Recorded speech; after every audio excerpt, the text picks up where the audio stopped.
Hey, welcome to the Craig Groeschel Leadership Podcast. Today's guest is a world-class athlete, a role model to millions, and a leader's leader. He is the first person to win the Fittest Man on Earth 4 times. Get ready for a powerful interview. Today, we've got Rich Froning. This is the Craig Groeschel Leadership Podcast. I'm super honored you join us again for another episode of the Craig Groeschel Leadership Podcast, where we honestly believe that everyone wins when the leader gets better. If you're new with us, we'll drop a brand new teaching on the first Thursday of every month. And I would love to invite you just to subscribe. That way the podcast will come directly to you wherever you consume the content. And if you're interested in diving deeper into the content, we have a leader's guide that's available to you. You can go to Life.Church/leadership podcast and just give us your email. Then every month we'll send you questions and more content that you can go over if you have a group of people or just want to study it on your own. Now, I believe that leadership is holistic, and today we're going to talk to somebody who is one of the most elite athletes in the world. We're going to learn how not only get better physically, but there are principles that will bleed over into our leadership. So I got to sit down recently with Rich Froning. So sit back, get ready to take some notes, and let's hear from one of the best of the best. Hey, Rich, it's a massive honor to have you with us. 4-time world champion CrossFitter, is that right? That's correct. Yes, sir. And also, I did 4 times in the team competition as well. Yes, sir. Yep. Just wrapped up the 4th about 2 weeks ago. So I'm crazy excited to talk to you as an athlete and as a guy that also is passionate about trying to maximize the potential of my body, and then just as a leader. I don't think I've been more excited to talk to anybody. So I appreciate you taking time to inspire us today. I'd love to dive into a couple of your quotes and then just kind of see where this goes. One of the things you said that I love, Rich, you said the human body is an incredible machine, but most people only get out of the machine what their mind allow them to. Can you unpack that a little bit for us? Yeah, I think, of all the success that I've had there competing, there's been guys or girls that are probably fitter than I am and have had more, I guess, genetic talent than I did, but they didn't have the mental capacity to push to those limits. I think that's something that is either learned over time or something that's you're born with, and some people just can't handle that, and that's something that I've had, I guess, the perfect storm of upbringing and everything else all combined into one that's helped me get to this point. So the way I always said it kind of in teaching is that your body is capable more than your mind understands.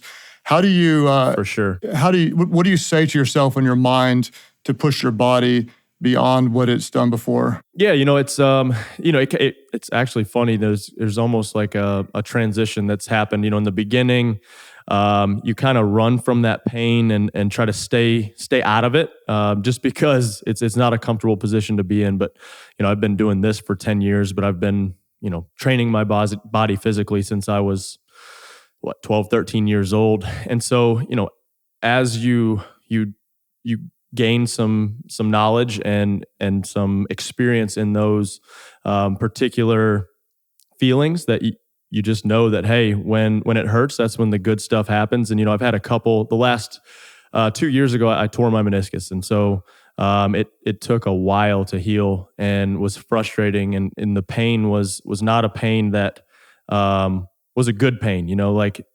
I found myself this season being able to push hard and enjoy the physical pain of training because I didn't have the physical stabbing pain in my knee. I was almost thankful that I got to go to that point that I knew I was getting better because I didn't have the pain in the knee. And so it's a cool maturity level to kind of look back at the different levels and the different things that I have kind of led one into the other, getting to this point. I love going to the gym. I work really hard on my diet, and I read that you actually eat some pizza.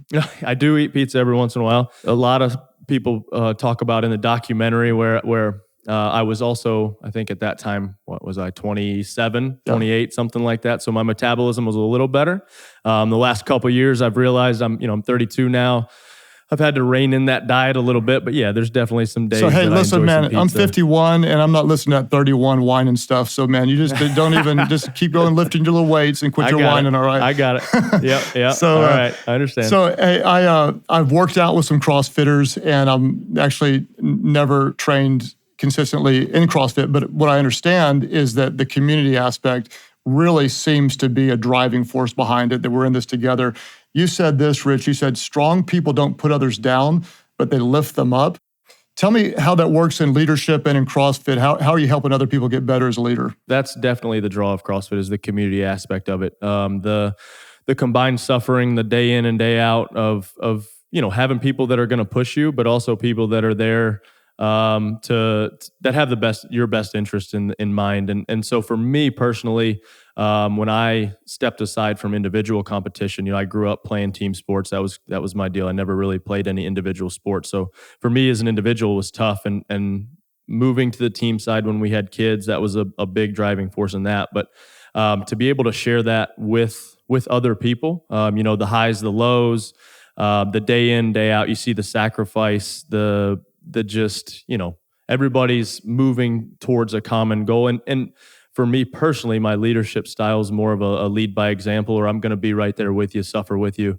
I'm never going to ask anybody to do something that I wouldn't do myself. And so that's just, my parents were the same way growing up. Like we had chores, and at the time I hated it and was frustrated. When I'd have friends over, my parents, usually they didn't care. My friends were going to be out there helping us. And so, but my parents were always right there next to us doing the same thing with us. So I couldn't really fault them. So I think that's really transferred over and been my, driving force of the type of leader that I am. Well, it seems to me that is just such a great strength of those in the CrossFit community, is that everybody's getting better. And that's the thing about leading teams. We always say everyone wins when the leader gets better. And I'd love to kind of get into your mind and have you help us. You're obviously one of the most disciplined people on earth. Your training regimen is, scary, ridiculous, disciplined. And you said this, I like this quote. You said, in training, you listen to your body. In competition, you tell your body to shut up. Can you talk about how you grow in that kind of self-discipline as a leader? Yeah, I could probably grow a little bit better in the listening to my body side of things. It's taken me a couple of years to kind of figure out, hey, when things start to ache a little bit, maybe I should have those things looked at or taken care of ahead of them turning into an actual injury. But I've done a lot better at that in the most recent years. But yeah, in competition, it's you're gonna bleed, and you're gonna do whatever you have to win. And sometimes the body wants to tell you to slow down a little bit, but you got to kind of push through. And luckily for us, the type of training that we do and the incredible athletes that we have here push each other to levels higher a lot of times than what we do in competition. This past year, I feel like the group that we had, it was a lot of selfless individuals, a lot of high caliber athletes that, every single day was some type of competition, and we wanted to beat each other so bad that when it came time to compete against other people, we were light years ahead of everybody else. So, some people are born competitors, and I was one of 32 first cousins on my mom's side. 25 of us are boys, and literally every family get together was some type of competition, and that was definitely laid the groundwork for the type of competitor I am today. Well, I think your wife said that you're kind of crazy competitive, that anything you do is a competition. Yeah. If, let's say there's someone that's more of a collaborative leader, but they actually would benefit from being more competitive, what advice would you give to someone who's coming into the gym, or maybe in their first time as a leader? What would they do to see the benefit of competition and use it in a way to make a real difference? Yeah, that's something that's tough for me to, the last couple of years I've had to step back and try to figure out a way to relate to those type of people. Because for me, competition is it's who I am, whether it's, in athletics or in business, like competition, it's just the way I was grown up. And so for my wife is one of those that she could care less about competition. So it's, it's something that I'm still actually working at, trying to relate. One of the ways we talk about it here when we're working with people is sometimes a common enemy unites. And so if we can find something that we are combating together, that's one of the greatest forces of uniting a team. And then in competition too, like in our leadership, that doesn't necessarily mean that someone loses, but what we want to do is we all want to win. So if we can get better than we were, Right. that it kind of helps us drive us with that competitive nature. I like one of the answers that you gave in an interview question a while back when someone asked you, what are 3 tips to improve their strength? And so what are 3 tips? And you said consistency, consistency, and consistency. I think that's true in every area of your life and leadership. Tell me just very practically, what does consistency look like for you in your life? Yeah, I think it's finding, it's almost that, we were talking about earlier, being uncomfortable. Find things that are going to challenge you every day and consistently get into those things that challenge you. Whether it's, for me, one of the biggest things when stepping outside of athletics was, public speaking. I can't do it. I hated it in the beginning. 10 years ago, if you'd have told me even we were doing this right here, I would have told you you're probably crazy. Interviews, anything like that. But, it took a couple of years of doing those things and not turning down, whether it was, speaking to small groups or speaking to kids or whatever it was, doing those things. And it's helped me in many other areas as far as business goes. And I think that's, the consistently getting outside your comfort zone and doing those things that you don't want to do is going to help you. So, Rich, one of the things I admire about you is that you've stayed at the top of your field year over year over year, which is really, really hard to do. But then you shifted from just competing individually to competing as a team. And you certainly recruited great world-class athletes, but there are other great world-class athletes you're competing against. And yet somehow you brought the best out of them and you won year over year over year. What would you say that you did consistently to inspire them, to bring the best out of them? If you're talking to a leader in any field, what do you do consistently as a leader to get the best out of your team? Yeah, I think consistently, like I said, we had good people around. So that wasn't the problem. That wasn't the issue. Nobody really had egos. Everybody wanted to had the same common goal. And so I think it's that they understood that I wouldn't ask them to do anything that I wouldn't do. And it kind of comes back to a question we talked about earlier. But I really think that is one of the biggest things is you're not going to, there were days that we didn't want to train or people didn't want to do things, but they knew and that also goes back to the consistency piece is I was there day in and day out. And like I said, even on the days where I wasn't physically, weren't in the same spot, I was telling them exactly what I was doing. And they knew that the work was going to get done. And so I think it's more of a lead by the front, lead by example type. That's my leadership style. When you boil it down, that's what it always comes back to. Yeah, I think it was John Wooden who said the most inspirational thing you can do is lead by example. It's close to his quote, and it's obviously what you do. I'm going to ask you a question that might be hard to answer, but I love any time that I get to talk to someone who's at the top of their field, which you obviously are, and you've been there for a long time. There's more than just talent, and honestly, there's more than just hard work. There's some intangibles that set the very best apart from the others. Without, feeling like you're bragging, can you tell me, like in your own life, what is one or two of those things that set you apart? Or you might even say in other leaders or top athletes you've seen, what are some intangibles that take an equally talented person and allow one of them to stay dominant for longer? Yeah, I think for me personally, it was a perfect storm of all those different things. Like I said, I'm one of a ton of cousins, and it was always I was bred in a competition environment. That's been my entire life. My parents were incredibly, they're the hardest workers in the room, no matter what room you're in. I had an incredible high school baseball coach, high school baseball experience where, we ran and trained harder than, we joked that we ran more than the track team, but my baseball coach was all about mental toughness, like getting us in hard situations and seeing how we performed. And I think it's just, I was a firefighter also for 4 years. So there's just a lot of things that all of those things lined up. And then, the kind of the icing on the cake is my faith. My faith is a huge part of who I am.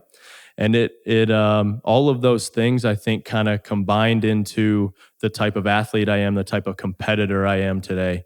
I couldn't really pull one thing out of there that really sets me apart. I think it's just really a kind of a mix of all those things and how they all work together to create the athlete or the leader that I am now. Well, you've had really an unparalleled run of success, but you didn't always win. Can you tell me, Rich, about a time where you really were kind of crushed by your own disappointment and how you responded to it? Yeah, we don't really talk about those second places very much. We try to hide those. But the first year, I'd when I found CrossFit in 2009, I had a professor that showed us CrossFit.com. We started training in July of 2009. Didn't really know there was a CrossFit Games. Soon found out that you could compete in this stuff. And me and my cousin who started CrossFit together were like, hey, we should give this a try next year. And the next year, I went to sectionals, and it was one of the qualifiers, and you had to be top 15 to go. And it was kind of on the way to spring break. And it was one of those deals where we're like, all right, if I'm not in the top 20 after day one, we'll go ahead and get an early jump on spring break. Well, we show up and there's 75 guys that look like they're out of the movie 300. And so I'm thinking, all right, we're going to get an early start. And after the first event, I'm crushed. I feel like I'm dying. And Darren walks up. He's like, hey, I just checked the leaderboard. And back then it was just a whiteboard, no crazy cool graphics or anything like that. And he goes, you won that workout. I was like, all right, well, I guess we'll hang out for a little longer then. And so I ended up winning my sectional. So I won my sectional, went to regionals. That was kind of my goal that year, was to make it to sectionals. And then to regionals. I ended up winning my region, went to the games, and going into the final set of events, I was in the top I was winning. I was up by a couple points. And so, I'm pretty fired up. And the final event was this 3-part series of different workouts and 3 separate scored events. Well, before that, they'd taken the top, I think it was 18 men, top 18 women, taken all forms of communication, locked us in this room, and 6 people would disappear and never come back. And, it's first year, you're starting to play a little bit of mind games, and, get out on the competition floor. And basically the director of the CrossFit Games just smashed us for 30 minutes, 3 separate workouts. I won the first workout, the only person to finish the workout, started the next workout completely trashed because I went way too hard on the first, and then make it to the third workout. And so that's kind of where the story gets real good. There's actually a YouTube video for anybody who's following along that wants to watch this. It's the final of 2010. And so, I do the burpees part of it, and then the next part is a rope climb. And growing up, climbed trees. We had a rope in our barn, rappelled off of a cliff behind the house with a garden hose at like 14 or 15, so didn't think anything of it. Well, I go to climb the rope, and arms are completely shot, no arms left. And I'm like, all right, let's gather ourselves. And I'm watching around, and people are using their feet. And the only thing in the back of my head is my dad told me growing up that using your legs was for sissies. So I never learned how to climb a rope with my feet. Thanks, Dad. And, so I'm trying to climb the rope, fail, trying to climb the rope, fail. There's people in the crowd trying to show me, how to hook my feet into this, hook my feet into the rope. And finally, I had rested, I guess, long enough, and I make it up 20 feet, touch the beam, and as I'm coming down, I make it like 1 or 2 hand over hand, and then I'm like, oh, I'm pretty close to the ground. Well, I just let go. And that feeling that you fall and you're like, okay, I'm about to hit the ground, and you don't hit the ground. That's what happened. And so I'm pretty sure my pride hit first, then my feet, then my butt. And I ended up making it up the rope 2 more times, finished the workout. They take us back, don't tell us anything. We have no idea what the score is, anything like that. They take us back into another small room and make us go through a drug test. And so sitting there mentally, mind games, did I do enough on that first event? Did I not? Walk out of the drug testing to the award ceremony. And the first time that I see that I got second and, in my mind failed, is I see on the $25,000 check that Graham Holmberg had won the CrossFit Games. And so for me, it was a tough pill to swallow. I'd for at least to that point, 10 years, physical fitness, competing, had kind of become my identity. CrossFit had become who I was, and I'd put so much into that. And people might laugh at this, but getting second was the most miserable experience I'd had in competition to that point. And for the next couple months, I didn't want to compete. I didn't want to work out. And so to have that thing that I'd put so much into taken from me was tough for me.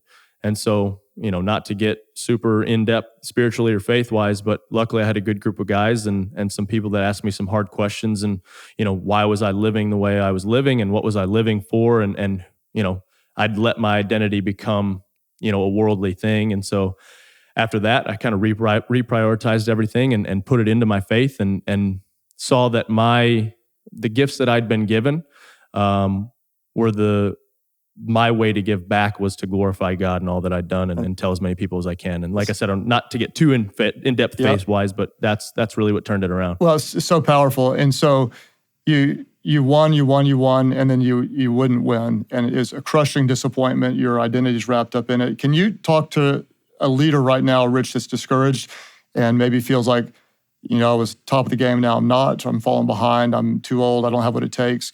What would you say to them, maybe something like you said to yourself that allowed you to regroup and come back even stronger? Yeah, I think it's really taking a kind of an introspective look and looking at those things and trying to figure out why you're doing what you're doing, and are you doing it for the right reasons? If you can, for me personally, if you can get outside of self and do it for somebody else, for me that works great. And try to figure out what are those things that motivate you, but also, like I said, what's the end game and why are you doing what you're doing? And, this isn't your identity or who you are. It's kind of, it's moving forward. That's powerful. And I think that's hard for a lot of leaders really to embrace because we tend to project our identity into what we do, into our performance and such.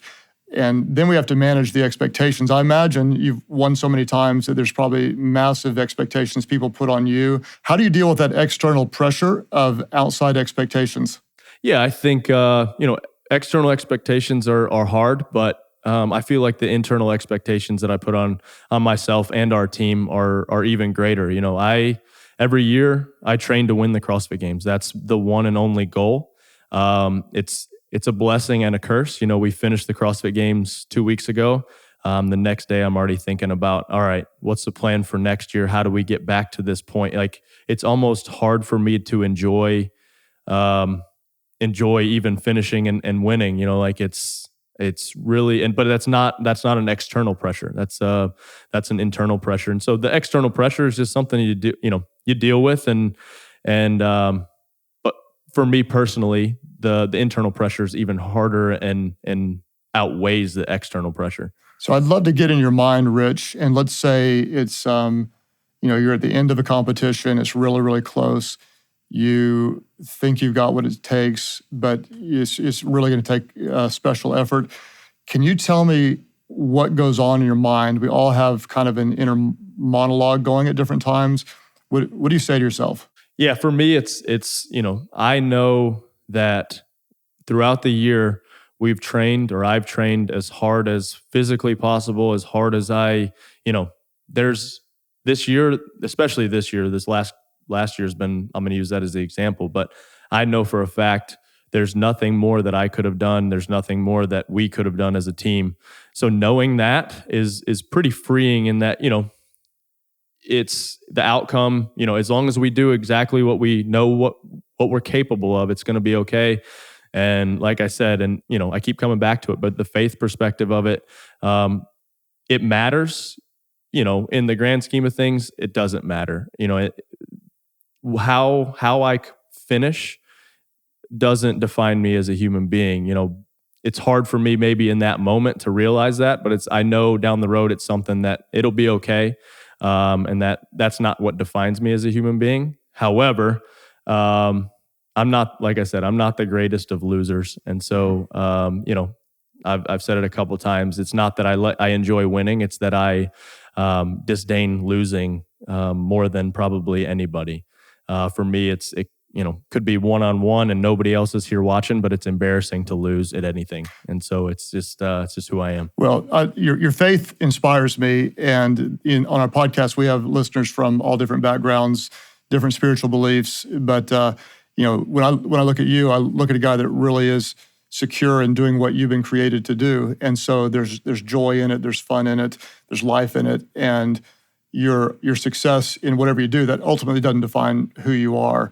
Right. And it really shows in what you do. I have a theory, and as a leader, what I want to do is I want to bring my best in everything. And so I want to be always growing mentally. I want to be growing spiritually. I need strong relationships. I actually believe I'm 51 and I want to bring my best physical game, meaning I need every bit of physical endurance, strength, stamina to do what I do. And so I don't want to do it half-heartedly. We've got a lot of listeners that email in and ask questions like, what's your diet like? What's your workout like? What advice would you give to somebody who says, I really want to improve physically, but I don't even know where to start? Give us something tangible to get our mind around, and we're going to take the first step. What do you say, Rich? Yeah. So, I mean, for me personally, obviously, I'm a huge proponent and huge supporter of CrossFit. I do believe in what it is and how great it is and how accessible it is to most people. However, I understand that some people either that's not what they want to do. And so my thing is find something that you enjoy that is physically active. That's kind of the first step. There's going to be something out there for everybody. Like I said, you may not enjoy CrossFit, but you may enjoy, jujitsu or yoga or something like that. Like I said, I'm not one of those that says there's only one way to get, fitness. I think personally, as long as you enjoy it and as long as you're getting some physical benefit out of it, then let's go ahead and do something. So for me personally, that would be my number one goal, is try a couple different things. If you find something, stick to it. If CrossFit is what you're wanting to do, there's so many different, either, if you're not comfortable enough to do it at a gym, there's a lot of people, including ourselves, that we do online at-home programming. There's all kinds of videos on YouTube. There's, CrossFit.com's a huge wealth of knowledge of that type of thing. And then if you want to find a gym, go looking for an affiliate. There's if you type in CrossFit, I'm sure in whatever town or city you live in, there's probably one or two, and go kind of watch. Well, as a pastor, what I try to do is lead people spiritually, and I know that any real success happens in community. It seems to me that CrossFit really excels in creating that community. So, yeah, I applaud what you all and all your peers have accomplished in helping get people in better shape, because a win in any area of life compounds into wins in other areas. And I honestly believe you improve your diet, improves your confidence, improve your workout, improves your confidence, read a book, improves your confidence. And when we win in one area, it helps us win in all areas. I'd love to ask you really just a couple final questions. Before I ask you the big one, if people are looking for you, want to find out more about you, where's the best place for them to get in touch with you and follow you? Yeah, I mean, obviously social media is a huge part of life nowadays, whether we like it or not. So Instagram, it's just at Rich Froning. Twitter, the same. I don't do as much tweeting, I guess. And then we have a YouTube channel that's probably, if you want to see daily insights of kind of what's going on, that's a little bit more frequently updated than all my other social media. It's just CrossFit Mayhem on YouTube. And then CrossFitMayhem.com, like I said, there's all types of things that we do on there as well. I admire your faith. I admire the way you care for your family, what you've done with your children, great marriage. And anytime someone stays at the top of their field, best of the best of the best for multiple years, that takes something really, really special. And so hats off to you. There's a drive, there's something in you that really is admirable. And out of all that you've accomplished, which is so much, I'm curious, in the gym, out of the gym, on the field, off the field, wherever, what would you say you're most proud of or most thankful for? I mean, really three things if you look at it. It's my faith, obviously, because I would not be where I am without that faith and faith in Jesus and that he died for us. And that's my, my go-to is that I said earlier, my talents that I've been blessed with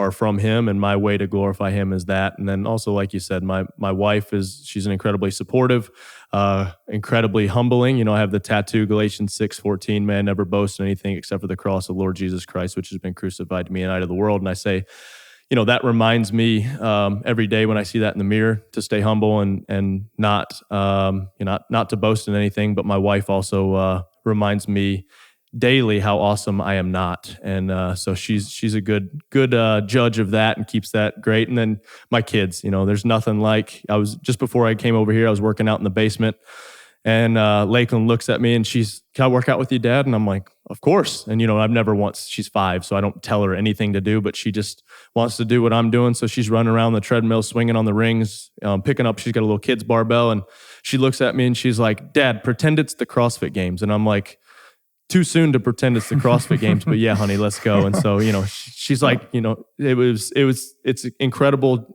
and incredibly rewarding to see the things that they pick up on that I've never once been told them to do any of that stuff. So it's pretty cool. And then my son walks in and he sees me picking up and putting down the barbell. So of course he just picks it up and throws it, and he's 2. So that type of stuff are the things that I live for. Yeah. Well, congratulations on being successful in the areas of life that really count most, and not just being one of the top elite athletes in the world, but being a great man, great friend, great dad, great husband. That and your humility shows, and I appreciate the way you inspire so many of us. So thank you for being on today.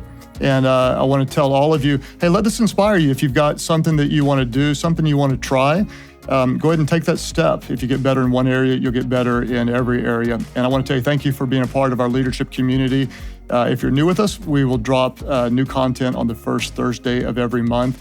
And get out there and mix it up. Have confidence that there's more in you. You can make a real difference. And don't feel like you have to be perfect. Don't feel like you have to get it right. We always say this, that people would rather follow a leader who's always real than one who's always right. Thank you for joining us at the Craig Groeschel Leadership Podcast. If you want to go even deeper into this episode and get the leadership guide or show notes, you can go to Life.Church/leadership podcast. You can also sign up to have that information delivered straight to your inbox every month. In the meantime, you can subscribe to this podcast, rate and review it on iTunes, and share with your friends on social media. Once again, thank you for joining us at the Craig Groeschel Leadership Podcast.